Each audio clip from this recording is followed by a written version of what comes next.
As a home seller, you may have heard of pocket listings or off-market listings. There are a number of benefits to doing a transaction this way. Let's dig in and talk a little more about it.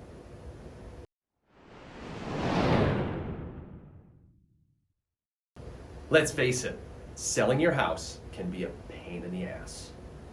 There's a lot of stress involved, there's a lot of preparation involved, projects, and then dealing with a whole bunch of showings, open houses, photography appointment, inspections, all sorts of things that will displace you from the home and create more work for you as the seller.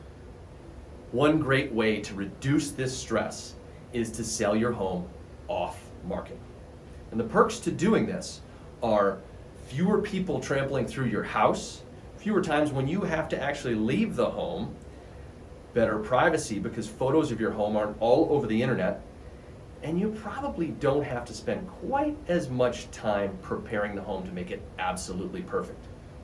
And in the end, you may still get a very competitive offer because the people who will be bidding on this home are excited to be looking at a home and offering on a home that they're not going to deal with competing with 5, 10, 20 other offers. So think about this as a good option for you. I recently had a client who was considering selling their home pre-market. We had a showing. That showing resulted in an offer, and it was actually a pretty darn good offer.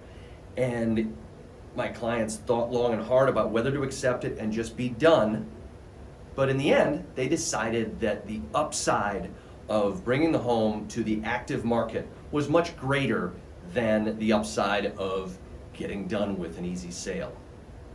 So in this case, they thought of the fact that a bird in hand is not better than two in the bush. And you know why? Because there might be 20 in that bush. So they're looking at it, excited, hitting the market next week. There's a little risk to doing it this way because they've turned down a perfectly good offer.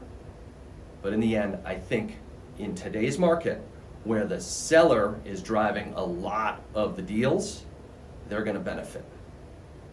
The decision to sell your home pre-market is all about your priorities as a seller. Are we looking for convenience or are we looking for massive upside? It depends on what is right for you. Talk to your realtor. Learn more about the market. Learn more about your upside and what the process looks like. If you know of anybody who is looking to sell a home this year, forward this video to them. It may be helpful. And if you found this helpful, please make sure you like the video below and subscribe to the channel. Leave your comments if you have any questions or suggestions for me.